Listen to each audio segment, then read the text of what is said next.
Welcome to Suman TV. So జనరల్గా cancer కణాలు శరీరంలో వృద్ధి చెందకుండా హోమ్ రెమెడీస్ చాలా బాగా పనిచేస్తాయి. ఇక అంతేకాకుండా క్యాన్సర్ ట్రీట్మెంట్ అయ్యాక కూడా మళ్ళీ క్యాన్సర్ కణాలు వృద్ధి చెందకుండా ఉండాలంటే కొన్ని రకాల కషాయాలు తీసుకుంటే చాలా బాగా పనిచేస్తుందని చెప్తూ ఉంటారు. మరి వివరాలు తెలుసుకుందాం. ఈరోజు మనతో పాటు ఉన్నారు ప్రముఖ న్యాచురోపతి వైద్యులు డాక్టర్ జ్యోత్స్న పులిపాటి గారు. మ్యామ్ నమస్తే. నమస్తే అండి. మ్యామ్ చెప్తూ ఉంటారు, అంటే జనరల్గా prevention is better than cure అని చెప్తూ ఉంటారు. ఏదైనా రాకుండా ముందే దాన్ని మనం కట్ చేయగలిగితే బాగుంటుందని చెప్తూ ఉంటారు. అయితే న్యాచురోపతి కూడా అదే చెప్తుంది, జబ్బు వచ్చాక కన్నా ముందే రాకుండా జాగ్రత్తలు తీసుకోవాలని చెప్తుంది. న్యాచురల్ రెమెడీస్ కూడా చెప్తూ ఉంటారు, చాలా చక్కగా పనిచేస్తాయి. అయితే క్యాన్సర్ అనేది చాలా పెద్ద మహమ్మారి. సో నిజంగానే చూస్తే ఒకప్పుడు కన్నా క్యాన్సర్ కేసులు ఇప్పుడు ఎక్కువగా విపరీతంగా పెరిగిపోయాయి. సో క్యాన్సర్ కణాలు వృద్ధి చెందకుండా ఉండాలన్నా, సో క్యాన్సర్ ట్రీట్మెంట్ అయిపోయి వచ్చాక మళ్ళీ తిరిగి ఆ కణాలు మన శరీరంలో ఉండకుండా చూడాలన్నా కొన్ని హోమ్ రెమెడీస్ చెప్పారు. ఏంటి మ్యామ్ అవి? దానికి కావాల్సిన పదార్థాలు ఏంటి? కషాయం అన్నారు. ఎస్ లక్ష్మి గారు. సో మీరు అన్నట్లు ఈ మధ్య చూస్తే గనక క్యాన్సర్ హాస్పిటల్స్ విపరీతంగా ఫుల్ ఆఫ్ పేషెంట్స్ ఉన్నారు. రకరకాల క్యాన్సర్స్, లైక్ మెన్లో అయితే స్పెసిఫిక్గా ప్రాస్టేట్ క్యాన్సర్ కానివ్వండి, ప్యాంక్రియాటిక్ క్యాన్సర్స్ కానివ్వండి, డయాబెటిక్స్, క్రానిక్ డయాబెటిక్స్ ఉన్న వాళ్ళు ప్యాంక్రియాటిక్ క్యాన్సర్స్తో బాధపడుతూ ఉంటారు. లివర్ క్యాన్సర్స్ కానివ్వండి, లేకపోతే గనక ఈవెన్ ఆడవాళ్ళల్లో చూస్తే సర్వైకల్ క్యాన్సర్, బ్రెస్ట్ క్యాన్సర్, ఈ అనేక రకాల cancers, lung cancers, even non smokers and non alcoholics వాళ్ళకి కూడా లంగ్ అండ్ లివర్ క్యాన్సర్స్ అనేది చాలా ఎక్కువగా బికాస్ ఆఫ్ వేరియస్ రీజన్స్ అనేది మనం చూస్తున్నాం. అయితే ఈ క్యాన్సర్స్ వచ్చే కారణాలు అనేవి అనేకంగా ఉన్నాయి.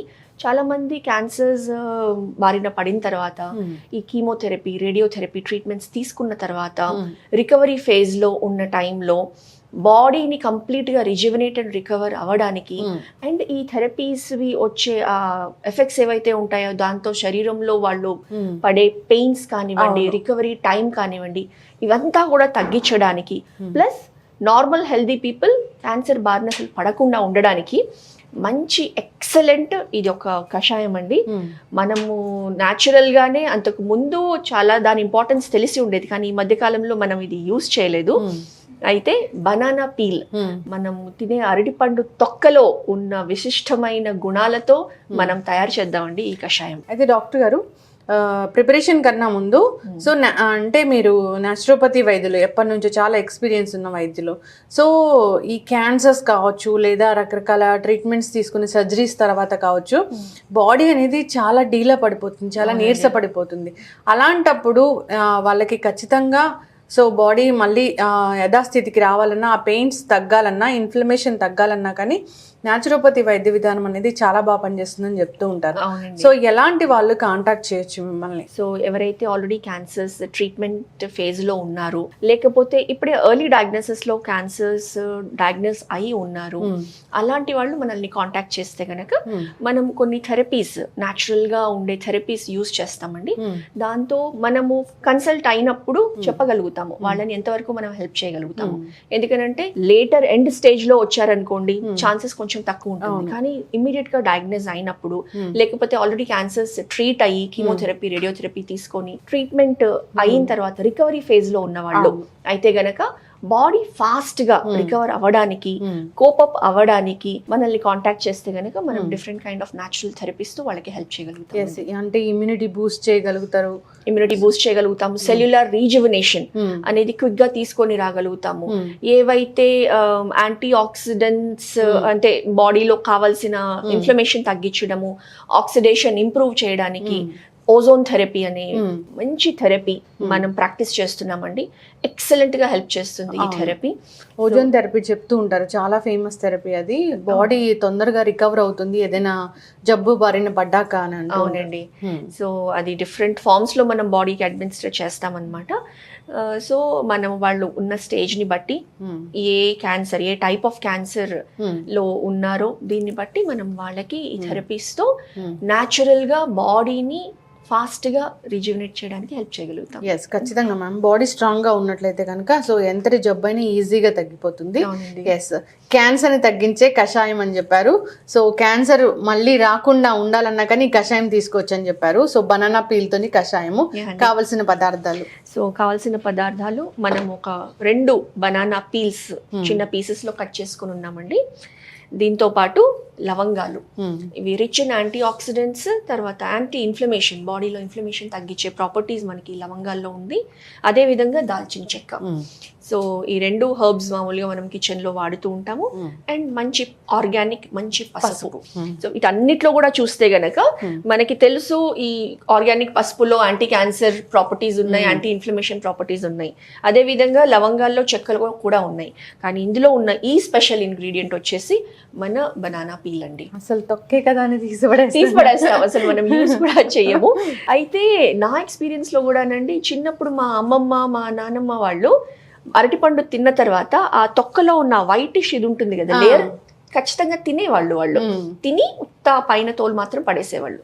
ఎందుకో అనుకునేవాళ్ళం. కానీ చూస్తే అందులో ఉన్న గుణాలు అనేది ఇప్పుడు మనము రీసెర్చ్ చేసిన తర్వాత నిర్ధారిస్తున్నాము. సో కషాయం కాబట్టి ఒక టీ లాగా చేద్దాము. అవునండి, కొంత వాటర్ తీసుకుందాము, ఒక 2 గ్లాసెస్ అనుకుందాము. అంటే ఈ కషాయానికి కావాల్సినవి ఎక్కువ ఇంగ్రీడియంట్స్ ఏమీ కాదు. సో ఇంట్లో దొరికే పదార్థాలే. దాల్చిన చెక్క చాలా బాగా పనిచేస్తుంది, అన్ని రకాల మనకి ఇన్ఫ్లమేషన్స్ తగ్గించడానికి ఇలా చెప్తూ ఉంటారు. లవంగాలు కూడా మ్యామ్, సో మీరు చెప్పినట్లుగా ఇవే కాకుండా కూడా చాలా రకాలుగా మనకి తెలియకుండా, అవును, అంటే చిన్నప్పటి నుంచి మన పూర్వీకులు అందరూ కూడా చెప్తూ ఉండేవాళ్ళు. సో ఇవి ఖచ్చితంగా ఉండాలి, ఈ స్పైసెస్ అనేవి బాగా పనిచేస్తాయి, హెల్త్ బెనిఫిట్స్ కలిగిస్తాయని. ఇక పసుపు అంటే బ్రాండే, ఇంకా బ్రాండ్ అంబాసిడర్ దానికి. సో యాంటీ క్యాన్సర్ గుణాలు కలిగి ఉంటుందని చెప్తూ ఉంటారు. సో ఈ కాంబినేషన్లో కషాయం అనగానే అందరూ కూడా గమనించాల్సిందే ఇది ఖచ్చితంగానండి. సో వెరీ సింపుల్ కూడా, చాలా సింపుల్. సో మనం ఈ వాటర్ తీసుకుని అది బాయిల్ అయ్యేటప్పుడు మనం ఈ ఇంగ్రీడియంట్స్ అన్ని యాడ్ చేసి బాగా బాయిల్ చేద్దామండి. ఓకే. పంటి నొప్పి వచ్చినప్పుడు చూడండి, లవంగం బొగ్గున పెట్టుకుంటే అసలు వేరే ఏమీ అవసరం లేదు. రాత్రి అంతా పెట్టుకొని ఉంటే గనుక మార్నింగ్ అంతా తగ్గిపోతుంది. అంటే అక్కడ ఉన్న బ్యాక్టీరియా, క్రిములన్నీ చనిపోతాయి. ఏదైనా ఇన్ఫెక్షన్ ఏదైతే స్టార్ట్ అవుతుందో అదంతా కూడా తగ్గిపోతుంది. సో వేడెక్కి, సో ఇప్పుడు మనం ఇందులో ఈ బనానా పీల్ యాడ్ చేద్దామండి.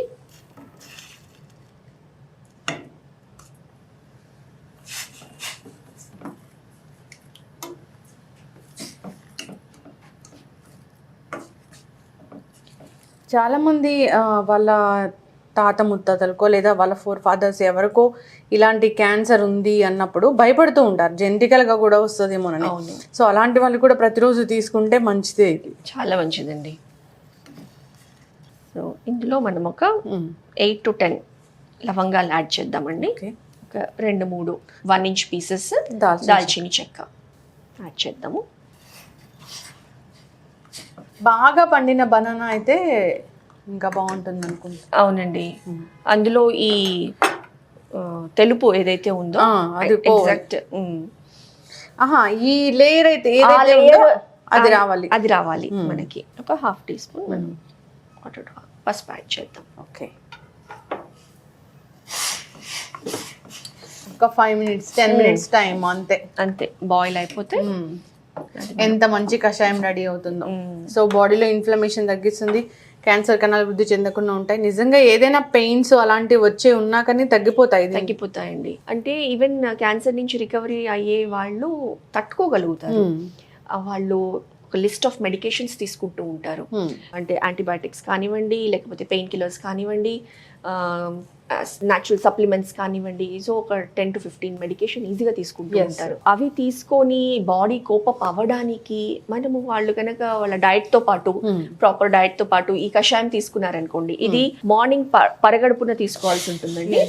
తీసుకుంటే గనక బాడీ ఆ శక్తి అనేది వస్తుంది అండ్ తట్టుకునే శక్తి బాడీ డెవలప్ చేసుకుంటుంది. ఖచ్చితంగా మ్యామ్. సో రకరకాల ట్రీట్మెంట్ తీసుకున్నప్పుడు బాడీ అంతా ఒకలాగా డీలా పడిపోతుంది. సో నిజంగానే అప్పుడు ఆ టైంలో ఏదైనా తీసుకోవాలన్నా, ఫుడ్ అన్నా, సప్లిమెంట్స్ అన్నా ఇవ్వాలన్నా కానీ సో అది తీసుకోలేని పరిస్థితి, దాని నుంచి మనము శక్తి జనరేట్ చేసుకోలేని పరిస్థితి ఉంటుంది. సో అలాంటి వాళ్ళకి ఇలాంటి కషాయాలు చాలా బాగా పనిచేస్తున్నాయని చెప్తూ ఉంటారు. ఆఫ్ చేద్దామా డాక్టర్ గారు? అండి, జనరల్గా ఈ కషాయాలు అనేవి మార్నింగ్ తీసుకుంటే మంచిదంటారా? అవునండి, మార్నింగ్ ఎంటీ స్టమక్ తీసుకుంటే అబ్జార్ప్షన్ బాగా ఉంటుంది. అప్పటి వరకు ఏమీ తిని ఉండదు కాబట్టి తీసుకున్నదంతా కూడా ఒక 90 to 100% అబ్జార్ప్షన్ అనేది జరుగుతుంది. ఎగ్జాక్ట్లీ. అప్పుడు దాని బెనిఫిట్ అనేది మనకి 100% ఉంటుంది. క్వాంటిటీ అంటే ఎలా చెప్తా డాక్టర్ గారు దీనికి? ఇది మనం ఒక 200 ml అండి. మనము యూజువల్లీ మనం తీసుకున్న ఈ సైజు కప్ ఏదైతే ఉందో ఇంత క్వాంటిటీ, అంటే ఇంత క్వాంటిటీ తీసుకోలేని వాళ్ళు ఉంటే గనక స్టార్టింగ్ ఒకవేళ కొంచెం వికారంగా అనిపించిన ఏమైనా కానివ్వండి 100 ml ఇందులో హాఫ్ తో స్టార్ట్ చేసి చిన్నగా దాని క్వాంటిటీ పెంచుకోవచ్చు. సో మార్నింగ్ దీన్ని ఎంటీ స్టమక్ తో తీసుకుంటే మంచిదే. క్వాంటిటీ అనేది మనకు తెలుస్తూ ఉంటుంది, ఎంత క్వాంటిటీ అయితే మనకి ఓకే మనము బేచ్ చేయగలం అనేది తెలుస్తూ ఉంటుంది, కాబట్టి ఆ విధంగా తీసుకోవాలని కోరుకున్నాము. సో ఎవరికైతే భయం ఉందో క్యాన్సర్ వస్తుందని, లేదా హ్యాపీగా ఉండాలి, హెల్దీగా ఉండాలి, బాడీ ఇలాంటి ఇన్ఫెక్షన్స్ రాకుండా ఉండాలన్నా కానీ ఈ కషాయం తీసుకోవాలని కోరుకుందామండి. సో క్యాన్సరే కాదు, ఇంకా ఏదో సర్జరీస్ అయ్యాయి, రికవరీ ఫేజ్లో ఉన్నారు, త్వరగా రికవరీ అవ్వాలి, బాడీ స్ట్రెంథన్ చేసుకోవాలి అన్నప్పుడు ఒకసారి కాంటాక్ట్ చేయాలని కోరుకుందాము. ఎస్ అండి, ఖచ్చితంగా మనం చెప్పిన కేటగిరీ ఆఫ్ పీపుల్ అందరూ కూడా ఇది తీసుకొని ఫాస్ట్ గా రికవర్ అవ్వచ్చు. ఫర్దర్ గా ఏమైనా కావాలి అని అంటే మనం కాంటాక్ట్ చేయొచ్చు. ఎస్, ఇంకా ఏదైనా డౌట్స్ ఉన్నాయి ఈ కషాయం గురించి అయినా, లేదా క్యాన్సర్ సెల్స్ ఉన్నాయి అనిపిస్తుంది, క్యాన్సర్ చిన్న లంప్స్ లాగా కనిపిస్తూ ఉన్నాయి, లింఫ్ నోడ్స్ లాగా ఉన్నాయి అన్నప్పుడు కూడా ఒకసారి కాంటాక్ట్ చేయాలని కోరుకుందాం డాక్టర్ గారు. చాలా చక్కటి ఇన్ఫర్మేషన్ అండి, ధన్యవాదాలు. నమస్తే అండి.